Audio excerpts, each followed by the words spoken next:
New year వస్తోందంటే చాలు drug మాఫియాలు active అవుతాయి. Party కోసం డ్రగ్స్ గంజాయి సిద్ధం చేస్తుంటాయి. ఈ విషయంపై పక్కా సమాచారంతో పోలీసులు సైతం అలర్ట్ అవుతున్నారు. తాజాగా హైదరాబాద్లో భారీ ఎత్తున డ్రగ్స్ గంజాయి సప్లై చేస్తున్న ముఠాలపై పోలీసులు నజర్ పెట్టారు. అందులో భాగంగా 41 కిలోల గంజాయి పట్టుకున్నారు. న్యూ ఇయర్ వేడుకల కోసం ఇప్పటి నుంచే డ్రగ్స్ మాఫియా సిద్ధమవుతోంది. ఈ వేడుకల్లో డ్రగ్స్ అమ్మేందుకు బెంగళూరు నుంచి హైదరాబాద్ కు తీసుకువస్తున్న యువకులను పోలీసులు పట్టుకున్నారు. అదేవిధంగా లేబర్ క్యాంపులలో గంజాయి తీసుకుంటున్న వాళ్లను అధికారులు పట్టుకున్నారు. హైదరాబాద్లోని చాలా ప్రాంతాలలో లేబర్ క్యాంప్స్ ఉన్నాయి.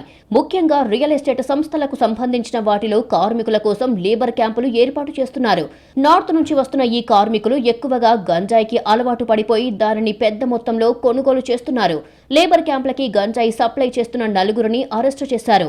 సైబరాబాద్ కమిషనరేట్ పరిధిలోని కొల్లూరు పోలీస్ స్టేషన్ సిబ్బంది, Madhapur zone special operations team సంయుక్తంగా నిర్వహించిన దాడిలో గంజాయి రవాణా, అమ్మకం చేస్తున్న 3 డ్రగ్ పెడ్లర్లను అరెస్టు చేశారు. ముఠా వద్ద నుంచి 41 కిలోల గంజాయిని స్వాధీనం చేసుకున్నారు.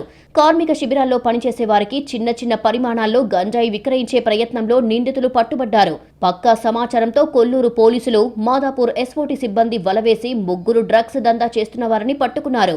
ఈ నిందితులు గంజాయి సరఫరా చేస్తున్న టపాన్ బిస్వాస్ నుంచి మత్తు పదార్థాన్ని తెచ్చుకొని తెల్లాపూర్ పరిసరాల్లోని కార్మికులకు చిన్న పరిమాణాల్లో విక్రయిస్తూ డబ్బు సంపాదిస్తున్నట్లు విచారణలో తేలింది. ఒకేసారి పెద్ద మొత్తంలో గంజాయి కొనుగోలు చేసి దానిని 10-20 గ్రాములలో చిన్న చిన్న ప్యాకెట్లుగా చేసి లేబర్ క్యాంపులకు సప్లై చేస్తున్నారు.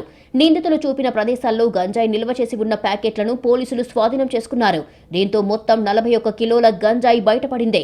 మరోవైపు నార్సింగి ప్రాంతంలో హెరాయిన్ విక్రయిస్తున్న 3 పోలీసులు అదుపులోకి తీసుకున్నారు. ఈ 3 గోవా నుంచి హెరాయిన్ ని తీసుకువచ్చి హైదరాబాద్ లో విక్రయిస్తున్నారు.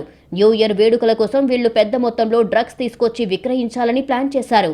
ఇందులో భాగంగా శాంపుల్ గా కొంత డ్రగ్స్ తీసుకొచ్చి హైదరాబాద్ లో కొంతమంది వ్యక్తులకు అమ్ముతుండగా ఎస్ఓటీ పోలీసులు పట్టుకున్నారు.